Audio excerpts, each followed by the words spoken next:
Right, good afternoon and welcome everybody. Thanks very much for coming in out of the sunshine and into the lively lunch session. We've got a fine selection of panelists for you. I'll start off by introducing myself.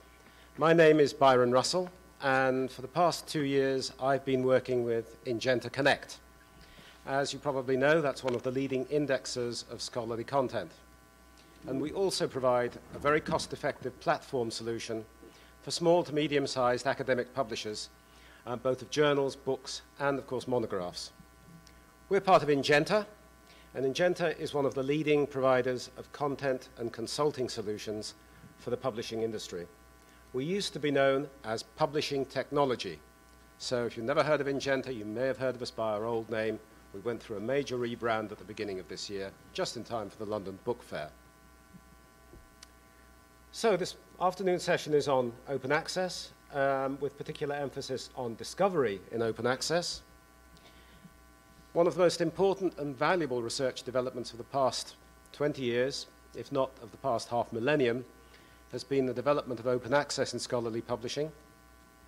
Not only has this released the potential for the broader and more rapid dissemination of learned content among the academic community, I think even more excitingly, perhaps, it's also allowed greater accessibility for the public, something which potentially will lead to, we hope, the greater democratization of knowledge.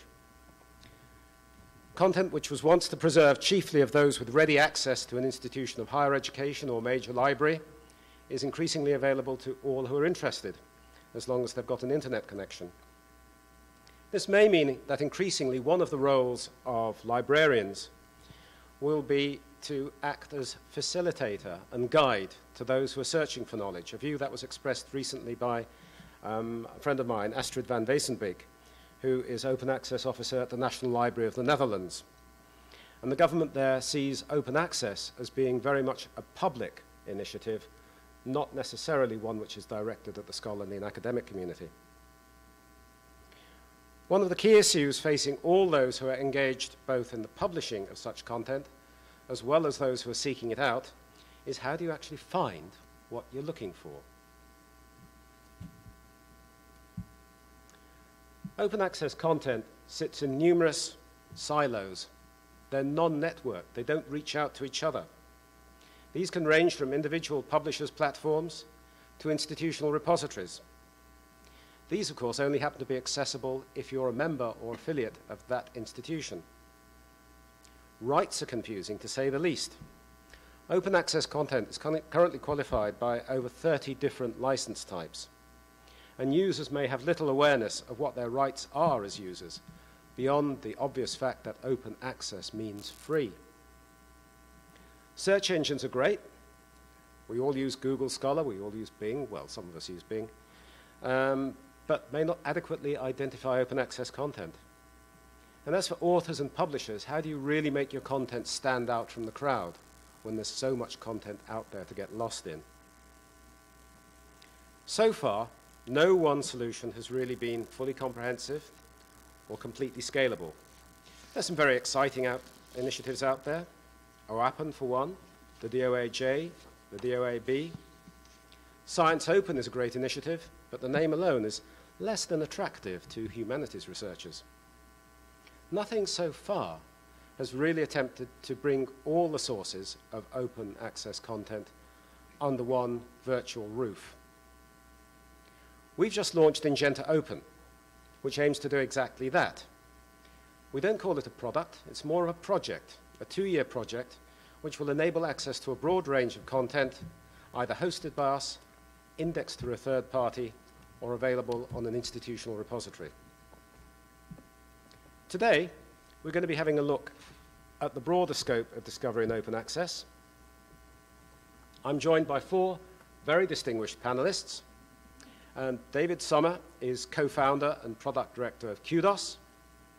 Charles Watkinson, who I'm sure needs no introduction, is Associate University Librarian for Publishing and Director of the University of Michigan Press. Cesar Berrios-Otero is Outreach Director of the highly innovative F1000. If you're not familiar with that, please go and check it out. And Eileen Lawrence, who would be here but unfortunately is ill, has been replaced by Andrea Eastman Mullins, who's COO of the Alexander Street Press, which is introducing some very exciting models into the open access arena. The format's fairly straightforward. I'm going to let each panelist introduce themselves in turn, and then put to them a series of questions which we've put together over the past few weeks from talking to librarians, to publishers, and to researchers. We'll then open it up to discussion from the floor. It is supposed to be a lively lunch panel, so exactly how lively it's going to be will depend on you. So do be thinking about those questions as I put the questions to the panelists. And I hope we won't be met by deafening silence when the panel discussion comes to an end. Otherwise, we may be forced to volunteer people. So, without more ado, I'll hand over to Andrea to introduce herself and say a few words about the initiatives that Alexander Street Press are launching. Thanks, Andrea.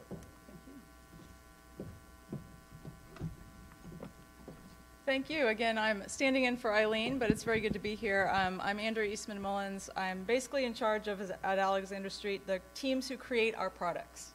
So we're very excited about this concept of discovery for our content and also just all content in our disciplines. So I do have a bit of an intro here. Let me pull it up.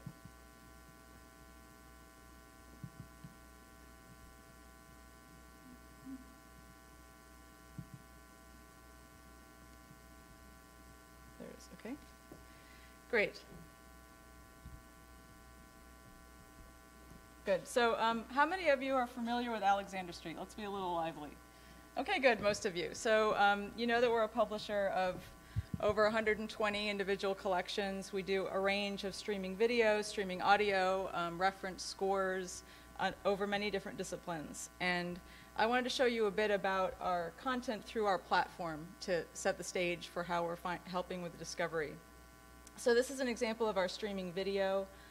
We show across all of our 100,000 titles deep indexing so that you can find individual speakers, you can find all of the text of a video, so you can search across all of our content and find individual words spoken, like how many times did Kennedy use the word Vietnam, for example. So it's a precise discovery tool into our content. And we also have a very large collection of audio, and we have many streaming audio tracks as well. And again, this is an example of classical music, which I'll go into more detail in one of our open initiatives.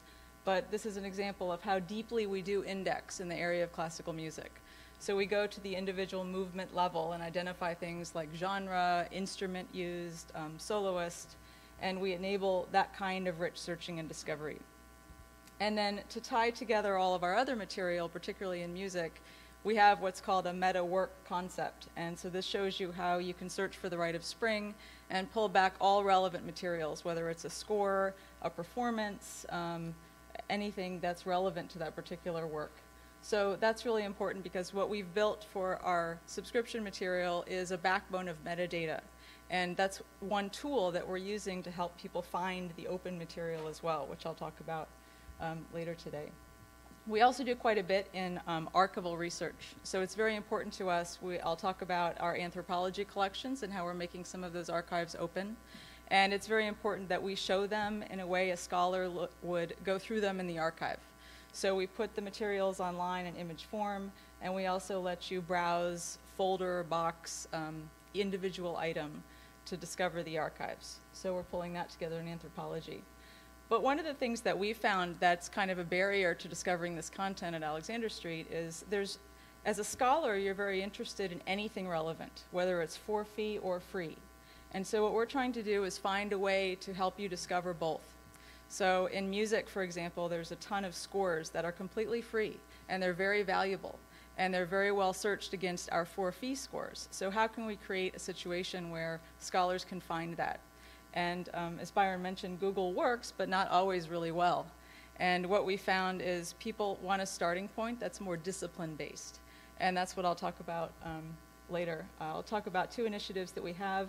One is Open Music Library, and the other is our Anthropology Commons. And again, the two themes in those is starting from a discipline orientation and blending the free and the for-fee. That's my intro, and I'll go into more detail later.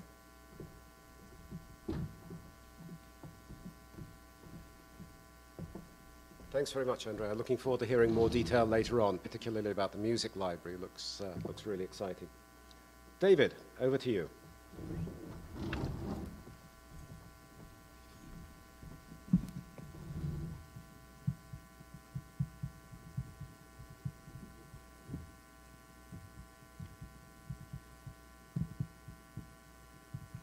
The cursor has disappeared, which is slightly unnerving when you're trying to find your slides.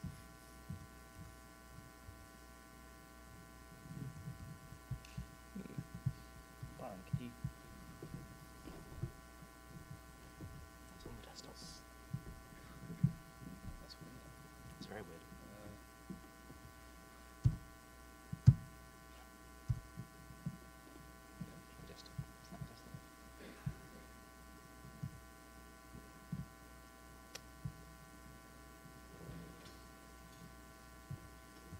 Looks like we've got a lively laptop at our lively lunch here. Yes, a bit too lively. But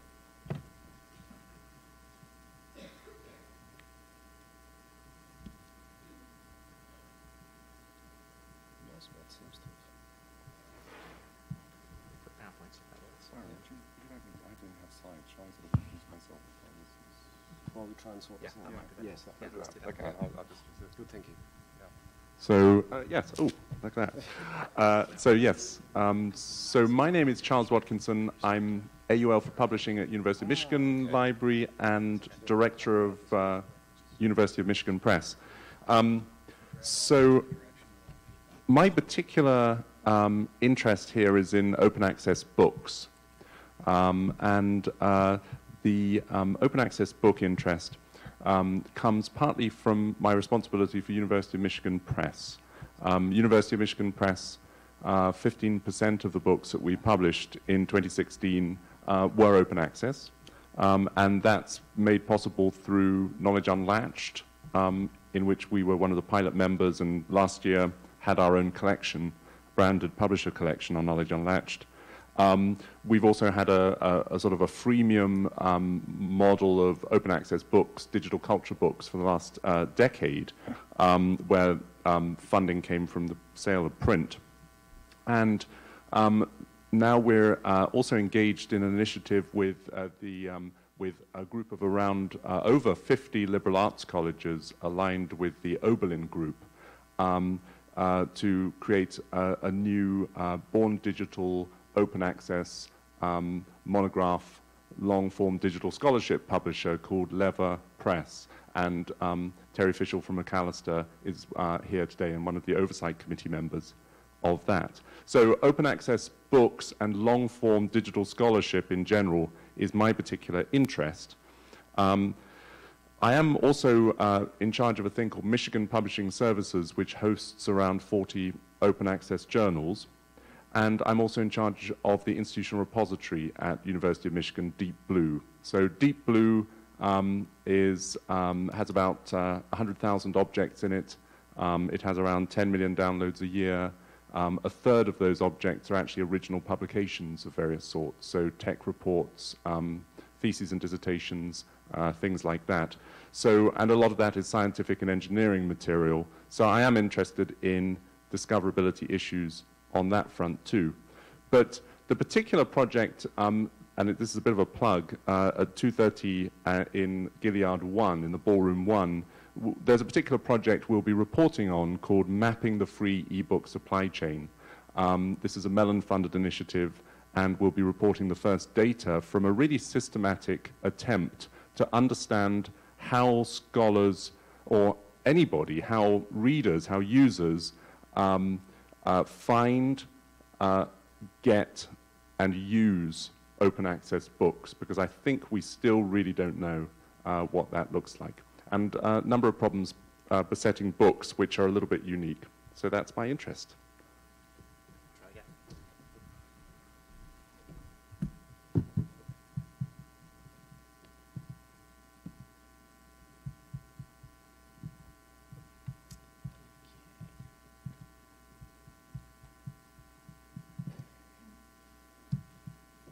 There we go. Great. So, hi, I am David Sommer. I'm the product director and co-founder at Kudos, or Kudos, as I have to remember to say when I'm in the States. So I'm going to just give you a quick introduction to this that will set the context for open access specifically as we address that during the questions that will come up later on today. So Kudos is a relatively new service. We're about 3 years old, and our vision is very simple.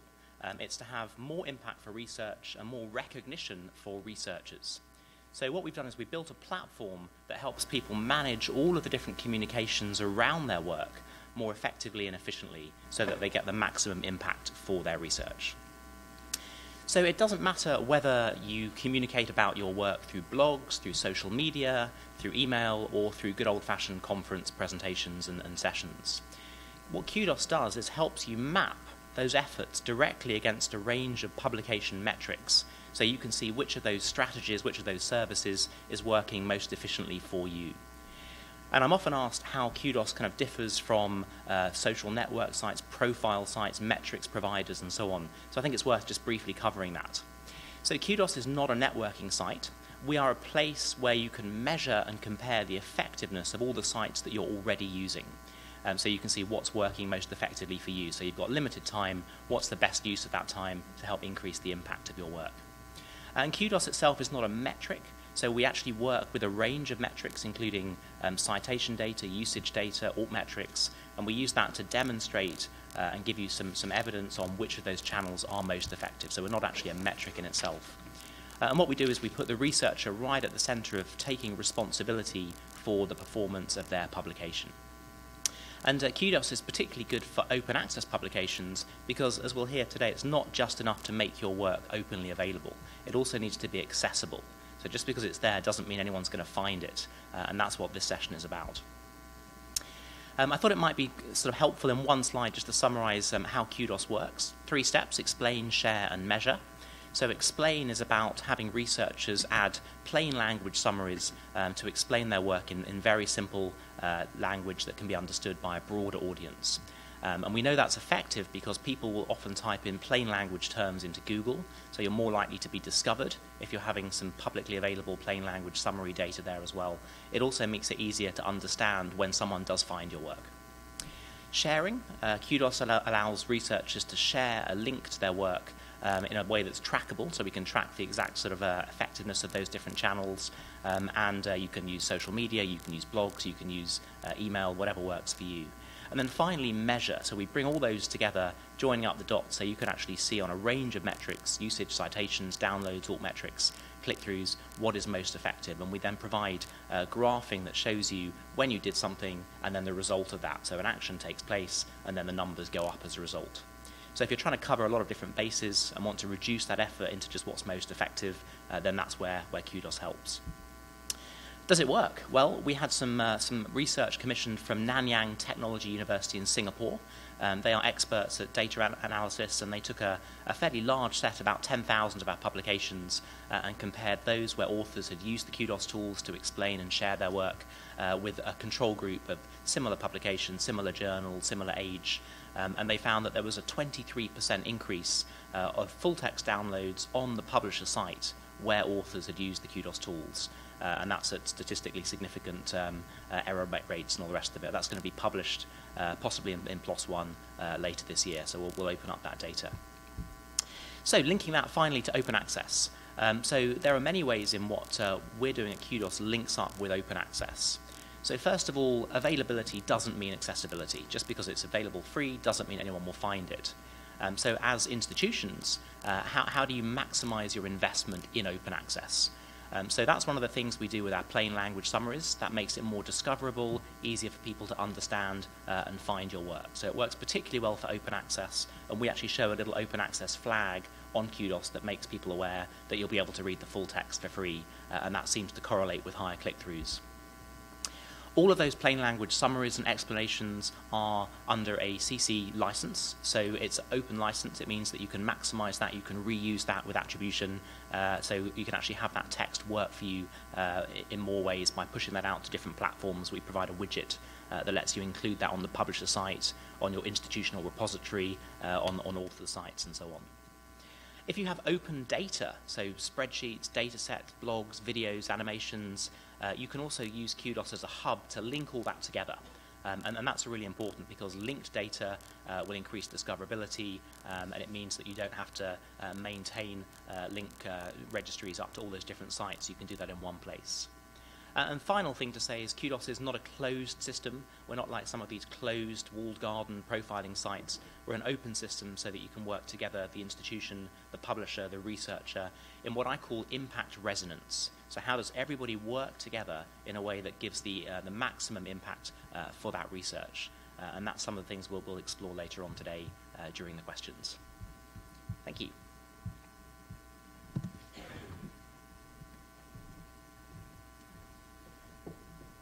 Thanks very much, David, and thanks very much for stepping into the breach when we had problems with an errant mouse here earlier on.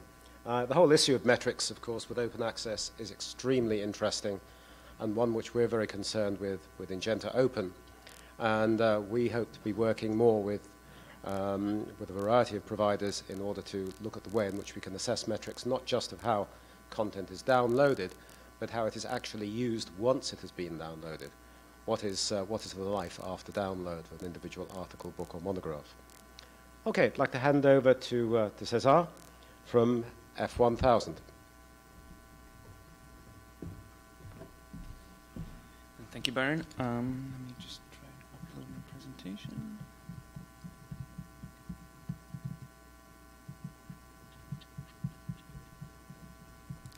Okay. So my name is Cesar Berrios, and I'm the Outreach Director for Faculty of 1000. I actually come from a scientist background, so a large part of my job is really to go out there and take the pulse on what academics and scientists are thinking about science publishing, what their thoughts are, what their pain points are, so on and so forth. I don't think it's a surprise to any of us inside this room that science publishing is a bit of a crossroads. There's been a lot of talk about the reproducibility problem in science, how potentially billions of dollars are being wasted in research that cannot be reproduced by other scientists. You know, there are various different explanations for that. I'm not going to go into too much detail there. There's grumblings about the misuse of certain metrics such as the journal impact factor. And this has really bothered the general public and academics as well. They're starting to question whether traditional science journals are the proper way to address some of these issues and whether they're suited for 21st century science. So at F1000, we've identified, say, 5 major sins that publishers and scientists have perpetrated and have been a part of and share responsibility in. And these can be summarized in publication delay. Right, it takes an inordinate amount of time for discoveries to see the light of day. There has been an over-reliance on editors, particularly professional editors, who might decide to publish scientific articles not necessarily based on the importance of the science within the article, but more on how trendy it is or how potentially impactful the research will be, which is really difficult to gauge the first time an article comes out. We've also dealt with a broken peer review system or a crippled peer review system, which lacks transparency. It's shrouded in mystery. The conversations usually happen behind closed doors, normally only between the editors and the reviewers. So we're trying to, at F1000, we're trying to break open those doors. We've also been dealing with inconsistencies in data, not having access to the underlying data from research that's being published, which leads to this issue with reproducibility. And finally, an over-reliance on the journal impact factor, which has been perverted and is currently being used for things that it shouldn't have been used, for example, career advancement in the sciences. So we're clearly at a crossroads. Either we continue down the path that we've been taking or been using for decades now, or we take a completely different path and come up with radical new solutions to some of these problems. And so with these things in mind, this is sort of the things that F1000 is trying to solve in our experiment, if you will. So we think that we need a new publishing paradigm, and we do this through F1000 research. In our model, an article is published first and then peer-reviewed afterwards. The publication part takes about 7 days, during which we ensure that the article is written in plain, in good English. It's all the underlying data is deposited in appropriate repositories, ethical standards are met, and so on and so forth. Then after the article is published, usually within a week, then we go into a completely open and transparent, author-driven peer review process, in which the authors communicate directly with the reviewers, completely in the open, up to a point where they're all satisfied as to the final quality of the article that is then to be indexed in major indexing databases such as PubMed, Scopus, Embase, and others. In addition to this, we think that there should be a new way of evaluating research results, and we're not the only ones that are doing this. Happy to say that we were the first ones with the launch of F1000 Prime back in 2002. It is now comprised of over 160,000 different article-level recommendations provided by over 11,000 different research experts in different fields around the world. And so these type of article-level metrics we think are what will move us forward and away from the journal impact factors. And finally, leveraging digital technology and open access tools such as PubMed, we can create tools for faster, more efficient writing and manuscript identification. For example, by creating algorithms that can read the manuscripts that you're writing or the reference library that you have collected and bring you other research that you should be reading or you should be citing in your own work based on what you're working on. However, we don't think that this should be the end, which is why we're currently working with funders. For example, Welcome Open Research just signed an agreement with F1000 to launch their own publication platform called Welcome Open Research, which is going to be free and open to everyone, every Wellcome Trust-funded researcher. And I guess the end game of this experiment is to give these tools to multiple different funders.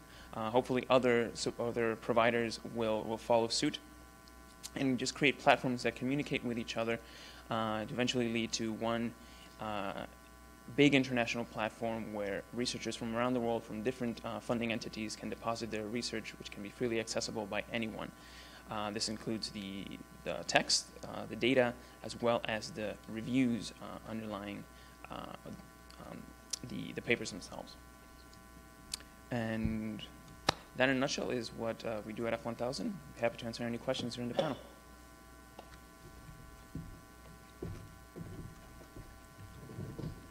Right, thanks very much, Cesar. Now time for a few questions. I'll kick off, I think, with one for Charles, as is closest to me.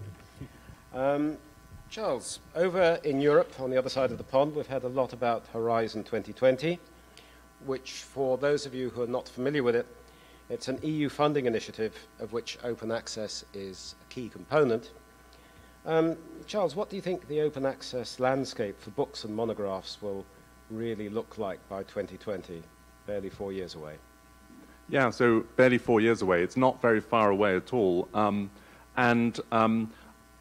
defer to some of my colleagues about really what's happening in Europe. I'm a little bit out of touch, but it is striking that, for the next research excellence framework exercise in the UK, monographs and other longer form publications will not need to be made available in open access form. And I suspect that's a little bit of the spirit of a lot of these exercises around Europe, that it's not being required that monographs and longer form scholarship get made openly available. And I think that absent those kind of funder mandates, the growth in open access for long form scholarship will probably be quite slow. It will be organic, and it will be strongly related to where authors and funders see particular advantage.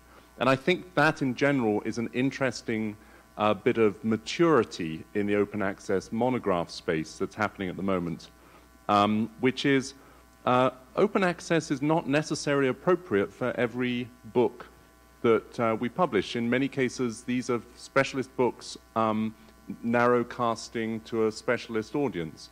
The place where we are seeing particular opportunity is in situations where the author strategically wants to reach an audience that's different. So they may want to really impact an audience in the global south. They may want to really impact a public policy audience. They may have a special interest in a group of practitioners outside the academy. Or they may be in a community where sharing knowledge and sharing information actually advances the discipline. So my background's in archaeology, and in the archaeology community, being able to share information from a variety of different sites openly allows one to create a regional map of an ancient region in a much more effective way. So there's a real disciplinary push towards open access there. So forced to guess, I would say open access monographs will probably be around 15% of the market in 2020. They'll thrive in disciplines where there's a pragmatic reason to publish in open access. And there'll also be a shift away from open access conversations to digital scholarship conversations. So digital scholarship, as a reminder, you know, Alexander Street Press has shown it over the years, need not be open access. But I would argue that it is usually most fully realized in an open access environment where it can be truly networked, etc. And there will be an increasing number of projects that will not look like books or monographs, that won't be facsimiles of the printed book. And that's probably what we're going to be talking about in 2020 most of all. Thanks very much. Much food for thought there, which I think we'll come back to later on when I want to raise with Cesar the idea of the possible demise of the journal, or what the journal is actually going to turn into. But first of all, David, you mentioned in your presentation that availability doesn't equate to accessibility. What practical steps can open access authors take to help readers find and understand their work? Okay, yeah, it's a really good point, isn't it? So accessibility and availability are different things. Just because it's free doesn't mean anyone's going to find it. Some authors, I think, choose open access journals because they believe that it'll help maximize the readership of their work. And I think there's also a general sort of movement, belief, that because OA journals are often funded publicly through taxpayers' dollars, then the content should be available for the public to read that they've helped to fund. But we know that there's something like 2 million articles published every year. So the question is, how are readers going to find and understand this? So there are some quick and easy things that I think researchers and the institutions that they're at can do to help maximize both the discoverability and the accessibility. So first of all, I think it's really important that that authors think about why a reader would be interested in their work. So, you know, what is it about and why would that be important to them? Why is this timely? Why is it relevant? Why should somebody spend time reading and scanning this work to work out whether it's something that they want to read in full? So I think it's worth taking the time to write a plain language summary. If you've spent, 6, 12, 18 months doing the research, surely 10, 15 minutes writing a quick plain language summary is a no-brainer there as well. And make that publicly available. We also know that users do type plain language terms into Google, and that there's evidence that people are typing in sort of basic terms rather than complex terms into Google and then linking through to publisher sites and repositories. So you'll really help your Google indexing if you actually have a free, publicly available plain language summary. It also helps busy readers filter and determine whether it's worth reading in full. Also, talk to your institution. So why might your work be newsworthy? Could it be included in some sort of newsletter, some sort of outreach program? Offer to make a video, a 2-minute video. You can use iMovie for free. You can sort of lace in head and shoulders shots of the author with some PowerPoint slides and make a really quite effective 2-minute video in a very short period of time, and that will help you stand out. So that's something practical you can do. Also, make sure you link relevant resources to your publication. So are there blogs, are there other articles that are relevant, are there newspaper articles, data sets, project websites, and so on. And then use something like Kudos, other services are available, to link all of that together so that it's working as effectively as it can for you. So overall, I think it's about the author taking responsibility for increasing the impact of their work. Don't leave it up to other people. It's down to you. And with the fire hose of publications and the 2 million or so per year, you really do need to stand out from the crowd, particularly if you're open access. So you don't have to do all of those things, but you need to do some of them, and you need to start now and measure the results so you know what's most effective for you. Great. Thanks very much indeed. Let's pass on quickly to Cesar, actually, for the next question. Next one was, what would you say are the limitations of the open access discovery services which are currently available to researchers and to publishers who are looking for open access content? Right, great question. So I think one of the major issues is it's like a lack of consistency when it comes to archiving and finding that open access content. I think there are iffy or inconsistent standards when it comes to metadata underlying the publications. And when it comes to also when an article becomes fully open access, for example, the NIH has some iffy standards. So some articles are immediately available. Some journals are given six months to make the article freely available through PubMed. Others 12 months, and it really depends on the publisher. There's really a lack of cross-indexing, and I think that's services like Ingenta Open would really help. In helping people find that content. We also need persistent identifiers attached to the articles and the data in order to make content easily discoverable regardless of where it's located. And we need publishers to adhere to standards. For example, the FAIR standards proposed by Force 11 in the UK, which stand for Findable, Accessible, Interoperable, and Reusable principles, so that researchers across the globe can find that data, can reuse it according to their needs. So we need consistency in how open access material is discovered and when it's made available. However, also once these standards are applied, interesting things can really start to happen.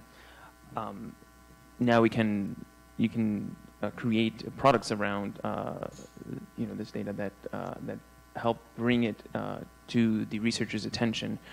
For example, at F1000, we are using the metadata that's available through PubMed to bring articles to the user's attention by reading their manuscripts, by reading the reference libraries, and just telling the researcher, hey, these are articles that you perhaps should be reading, perhaps you should be citing. This might contain interesting data in there that will bolster your case. So. Yeah, I think you've raised a very interesting question there about standards and open access publishing policies. Basically, there aren't any. There are several attempts. JISC, for example, in the UK is trying to put together an open access policy standard at the moment. But standards are certainly something that need to be addressed. Let's move on to another question, I think, for David. How can authors build a relationship with library patrons to ensure that important academic work doesn't get buried and unnoticed? Okay, so building a relationship with library patrons and the libraries itself, I think it's really critical that researchers build a really good relationship with their librarian. Be known, stand out. You need every advantage you can get, so make yourself well known to the librarian.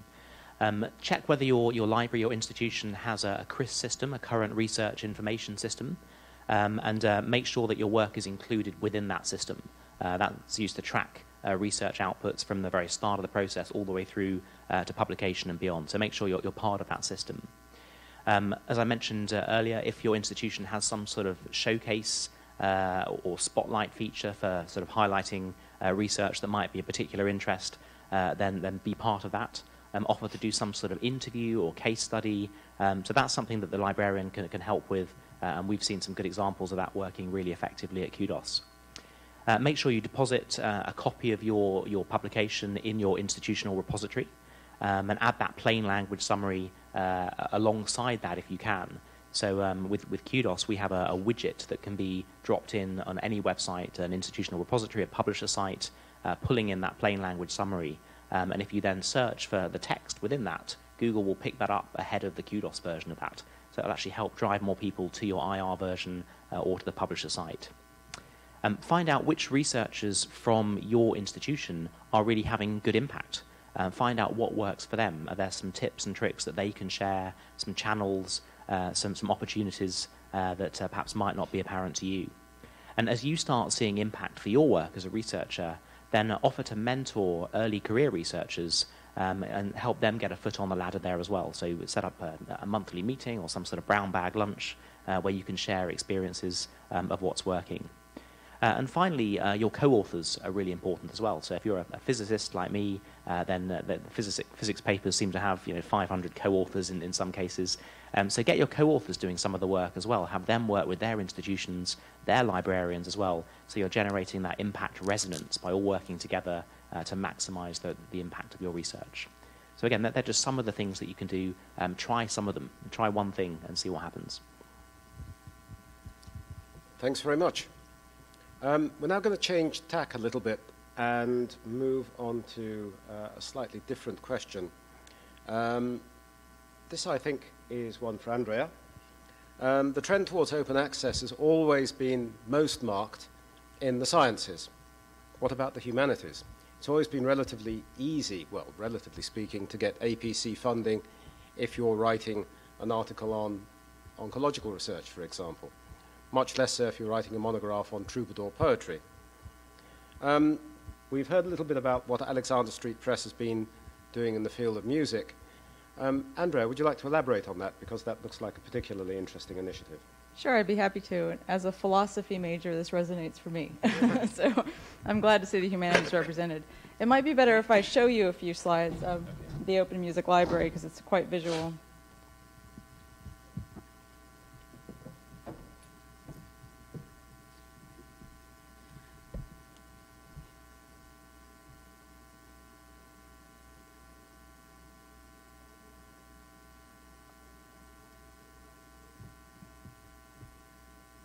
How many of you have heard of the Open Music Library Initiative?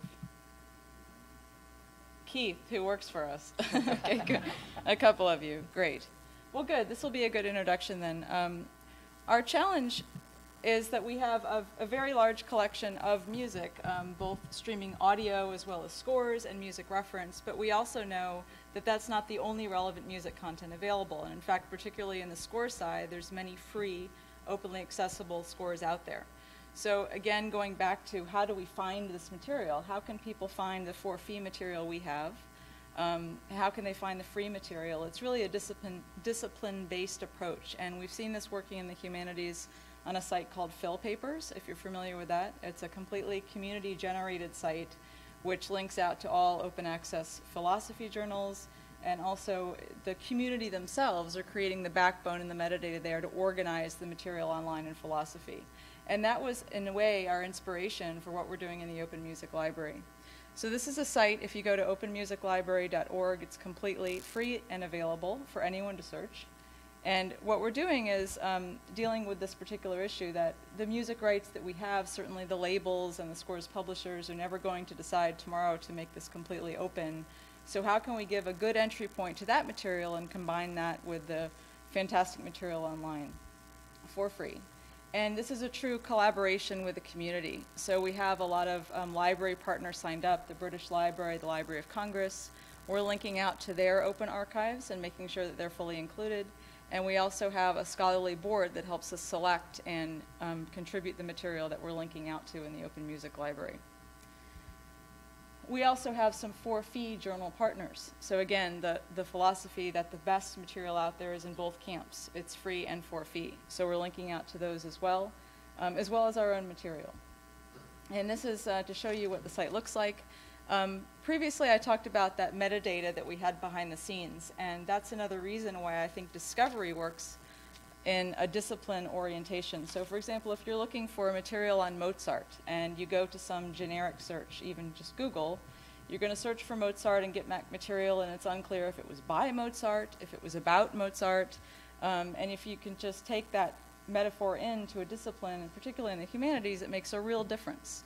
the material that you're looking for. And with our indexing on meta work, with our indexing on genre and instrument, we're able to automatically share that indexing across all the open material as well as the for-fee content.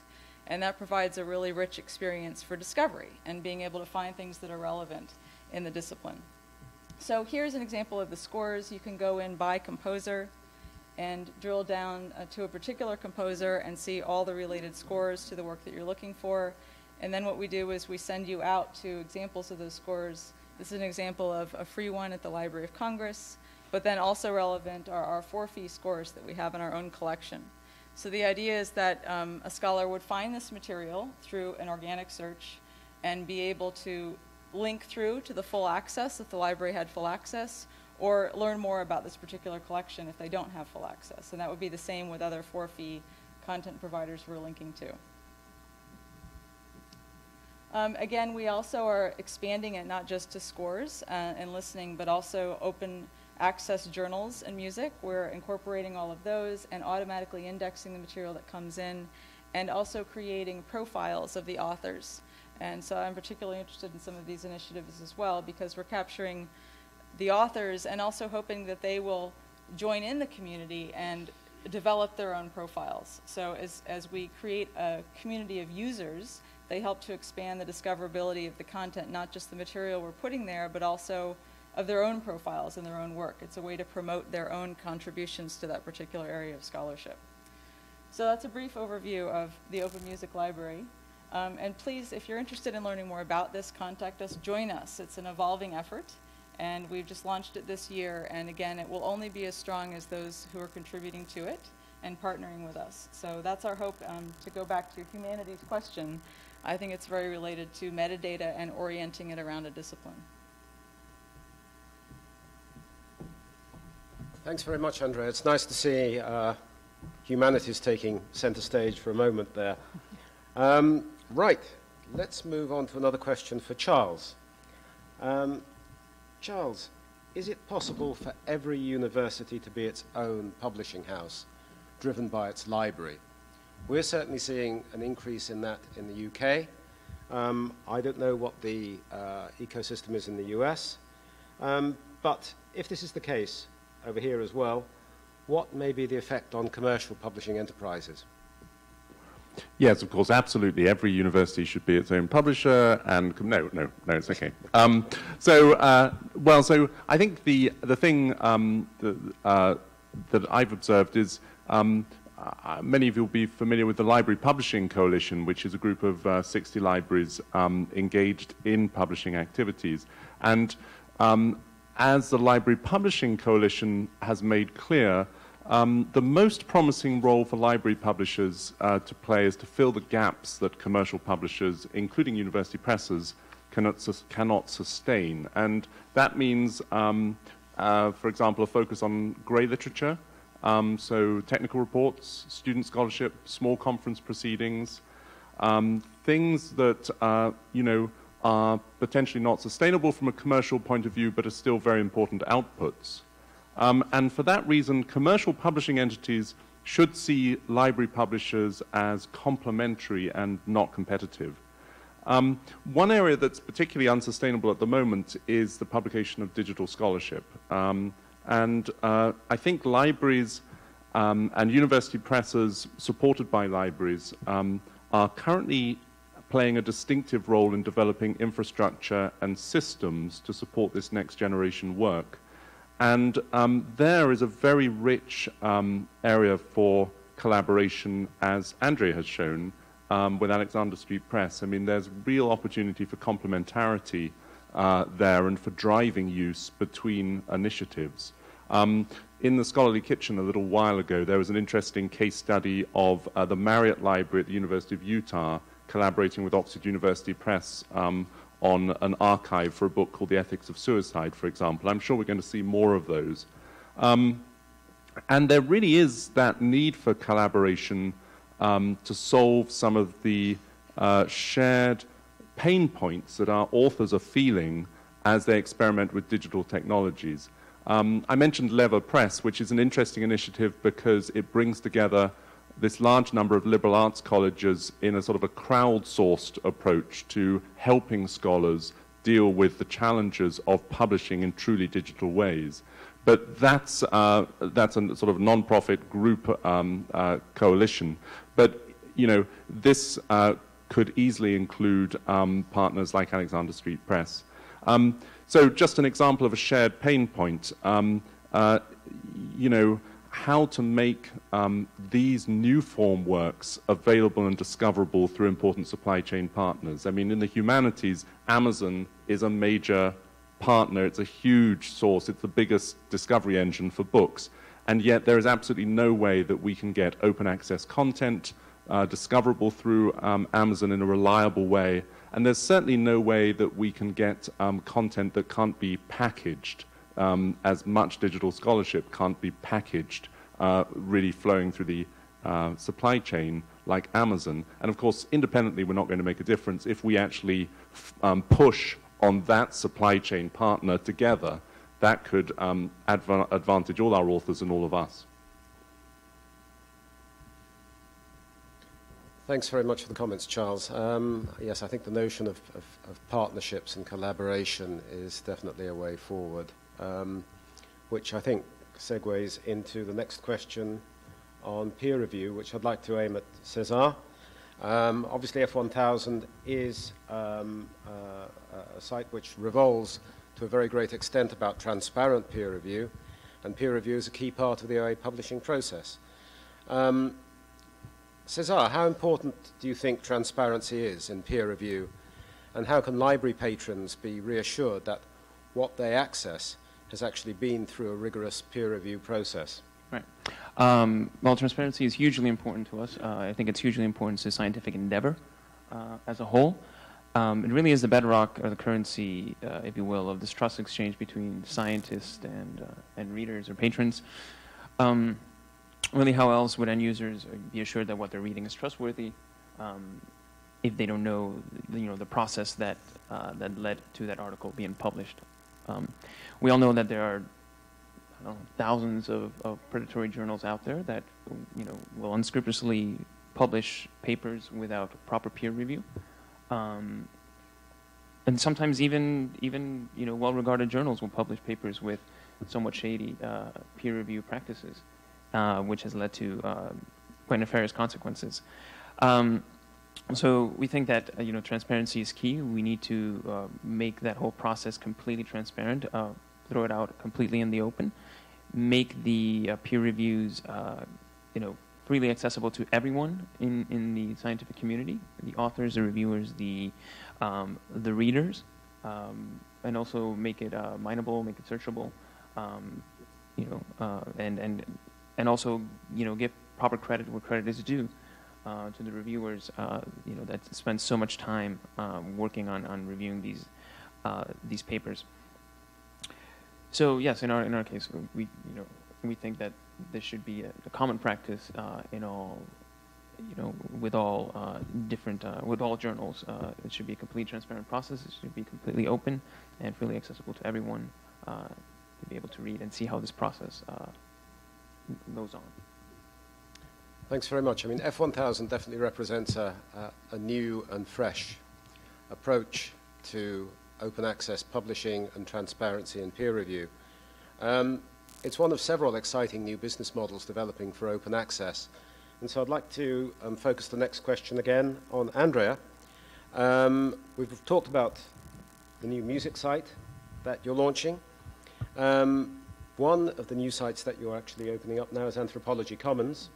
That's just been launched and meets the criteria of open access being truly open to everyone, both scholars and public alike. Anthropology Commons, please can you tell us a little bit more about it? I would love to. Again, I have slides.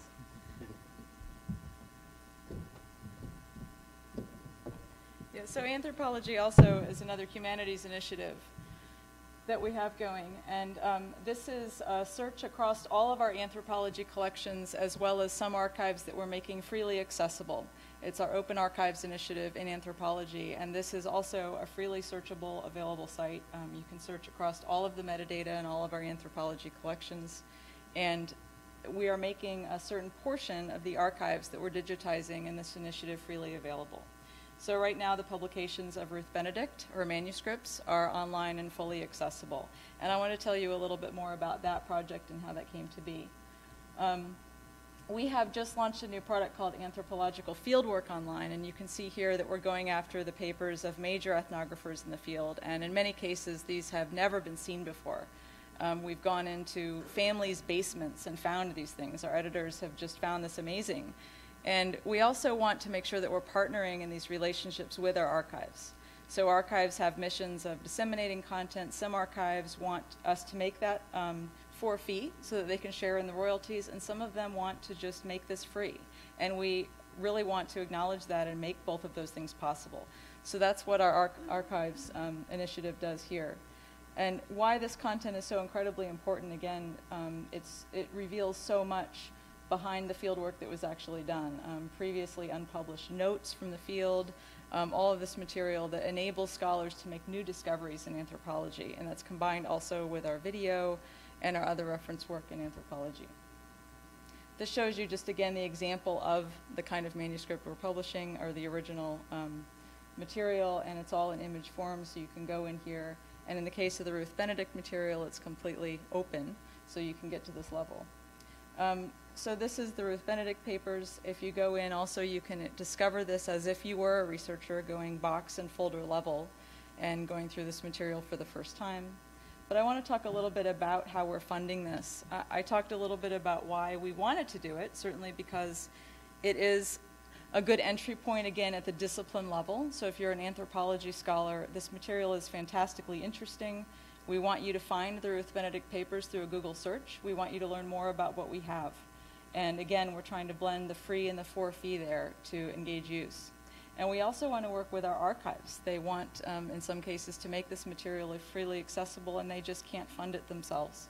So it's a partnership that we do. But of course, we need to fund this. So what we're doing is 10% of the revenue from all new sales of our anthropology collections go toward funding this initiative. And so what we do is we take that money and we work with an advisory board, which I thought I had here, but I don't.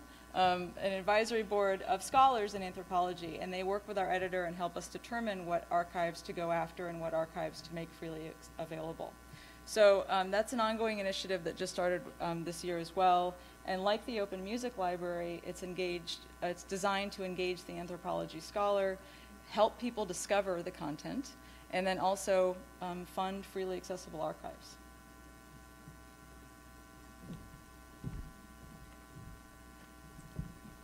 Thanks very much indeed, Andrea. I'd like to pass what might be the penultimate question, or possibly the last question, over to Charles before we open it up to the floor. So please have those questions ready. We've got a good 20 more minutes to go. So, Charles, possibly the final question, formal question from me for you. Postdoctoral fellows. They represent the unsung heroes of academia, but increasingly it seems that they are taking the law into their own hands in terms of publishing and publicizing their research. Do you feel there's a trend away from faculty in terms of what might be very loosely termed publishing entrepreneurship? Yeah, I didn't know what to make of this question. It was an interesting one, and I realized how little I know about this particular group. It did spread, but what I do know of the humanists and qualitative social scientists in this area really made me think of the Hamilton lyrics, and Hamilton keeps coming up, but that's because we've been listening to it in our cars a lot. So, you know, young, scrappy, and hungry, but not throwing away their shot, right? So it's absolutely what we're seeing is how conservative those people still are fundamentally in many humanities disciplines, who are sort of very reliant on a sort of a patronage model and very conscious of tenure rules being pretty out of date. And so when we talk to them as potential authors, they are always talking about a life after their tenure books are out. And then they can start to do the digital scholarship that they actually are interested in doing. But we've just recently done some work, not a very large sample, but we've done some work with Outmetric.com looking at how authors are thinking about managing their reputations. So we did a survey of University of Michigan Press authors, and one of the questions broke them down by stage in their career. And one thing we definitely saw, and it's something that David knows already, but it was interesting, is that this level of researcher is certainly a lot more interested in managing their online identities than some of the older researchers in general. So they're very aware of the benefits of ORCIDs, they're interested in Outmetric, some of them mention Kudos. They're increasingly seeing the promotion of their work as a partnership with the publisher, which is a good thing. And many of them also mention academia.edu, less so ResearchGate in the humanities, but academia.edu. So I don't have a good answer for this. I'm sort of interested to hear what's happening in the sciences here, but I don't know, that's my impression. Thanks very much. Yes. Right, if you would like to ask a question, please put your hand up and I will sprint over to you. And bring you a roving mic. It's too big a room, unless you want to shout really loudly. It's too big a room, I think, to do it without a mic. So if you've got a question, please put a hand up. Someone at the back. Yes, ideally. Oh, yes. Excellent. Run, Byron. I should run. Go faster. No. That was it. That was it. If you just say your question, please, and who you want to address it. Okay. The question is for Cesar. My name is Jane Cooney, and I work for Clarivate Analytics, and I work on the ScholarOne manuscripts product, which is a peer review workflow system. So I have an interest in your peer review model that you're proposing. I was interested in the idea of discoverability of open access materials. If you are publishing an unreviewed version of a manuscript, and then obviously it goes through review, and then there is a reviewed and finalized version, do you have a plan for making sure it's obvious when you're discovering the works which one is reviewed and which one is not? Yes. Great question. So yes, we do have a plan, and we actually have implemented said plan. So the way that we publish our papers works the following way. An author submits a paper to the journal. That journal gets, as soon as it's published, within 7 days, as I said, and before it's peer reviewed, it gets a unique DOI, but it is a dynamic DOI that changes as new versions of the paper are published on top of that original one. So basically, I publish this first version of the paper. I go through a first round of peer review. Let's say two of my reviewers, or one of my reviewers thinks that the article should be approved and should move forward in indexing. The other one has some questions, and he gives it an approval reservation mark.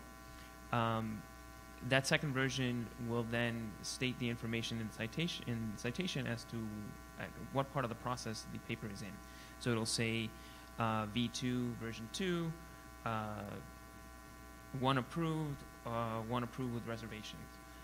And this process continues. These citations keep stacking on top of each other, depending on how far along the process is.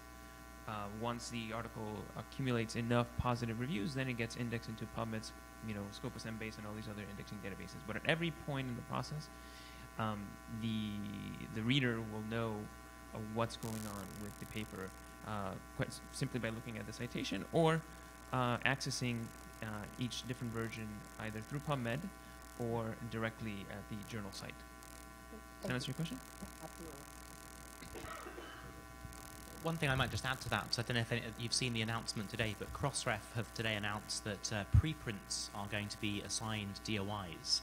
So you can actually have a DOI version with a preprint DOI. I know F1000 have been doing that for some time, but Crossref are following the lead in some way. So they're doing some work there to make it easier to identify work using persistent identifiers earlier in the process and then linking those versions together. So it literally was announced a few hours ago, so it'll be very interesting to see how that goes and links in with peer review. Right, we have another question at the back. And I recognize the questioner.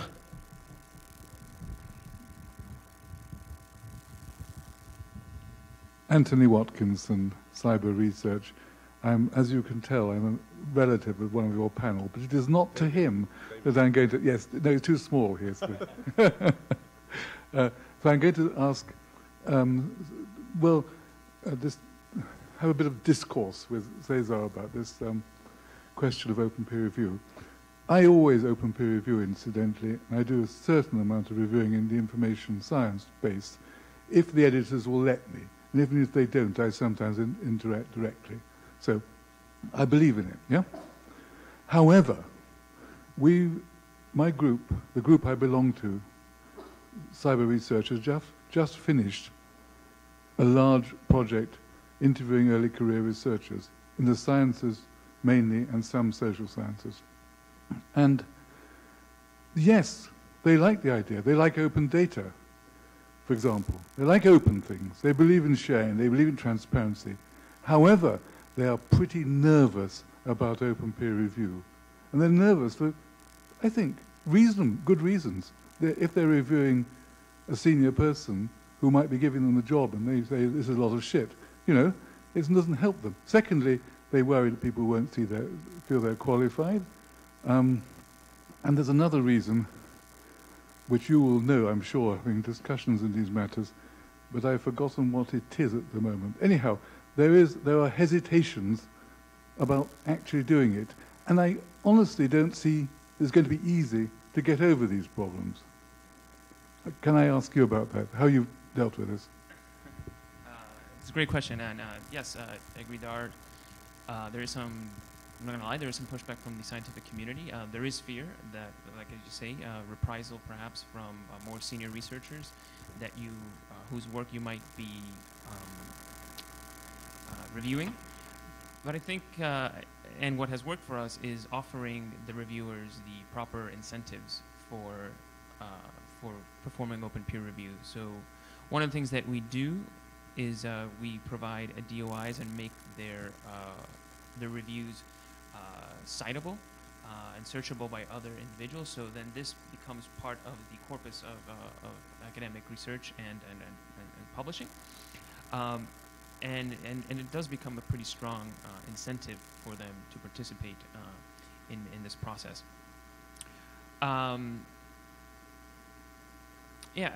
That I think has been the one thing that we have done differently from other journals, and I think it has worked to our advantage quite well. Another thing that we do is we can also provide the opportunity for co-authorship of a peer review, for example, where a more junior researcher can join forces with a more senior researcher and together publish peer review together. So that way there is some shielding there provided by his colleague, the more senior researcher.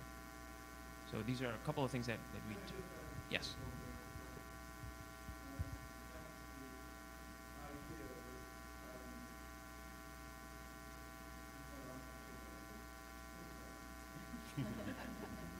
We can discuss. Well, I'm very glad about that because I'd have had to run over to the other side with the microphone. So,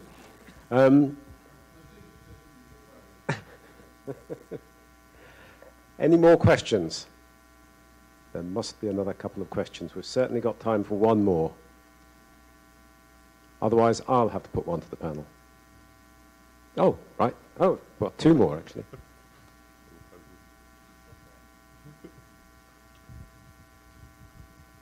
Faster, Byron.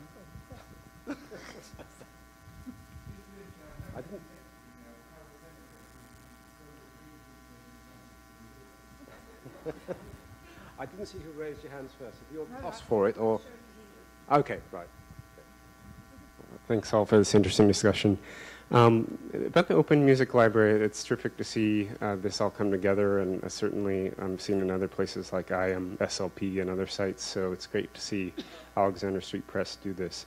One thing I thought of, and maybe you guys are already considering about this, is that there seems like a great possibility to link all these scores to actual audio recordings and repositories out there that have public domain recordings, American Jukebox, other sites out there. I know copyright would be an issue, but it seems like there's a perfect kind of synchronicity you could have between the score and the actual recording. So I was wondering if you could speak to that and what you guys are thinking along those lines. Yes, that's a great question, and you read our minds. So that is the next step, is to incorporate audio as well as video, because we have video of many different performances in classical music. And of course, we want to, just like we are with the scores, not only include the for-fee material that we have, but link out to what's also freely accessible. And in fact, this week, the AMS conference is going on, and there our music editors and our developer working on this project are there talking right now with the community about that. So that's definitely something will be coming out this year. Great, thanks. Didn't you have a question? Oh, I think we probably have got time for one more before we end. Any more questions at all? Right, okay. Hello. I'm a student at Chapel Hill, and in my scholarly communications class, we've actually been talking a lot about, it's an introduction to us, but we've been talking about the role of metadata in open access, and something we keep coming up against, especially for institutional repositories, is the question of how much the contributor should be expected to do as far as creating the metadata. Can you, any of you, talk about that, please? Yeah, I think I do think this is a real blind spot for institutional repositories. I mean, any expectation that the researcher is going to do a terrifically good job entering the metadata and having a sort of an unmediated deposit really doesn't serve anybody well. And we've been bad as institutional repository hosts in really adding value to their materials. I do think it's changing a bit with data repositories. So we've recently launched a research data repository at Michigan, which is living parallel to the documents repository for the moment. And it has a very different level of help that the librarians are now providing, which includes some metadata entry and enrichment help. And I think I'm seeing that at other data repositories, and I'm hoping that that tradition is going to sort of filter back into the documents repository, because in a couple of years' time we're going to merge those two repositories into one. But I think it's absolutely a lack in the repository community.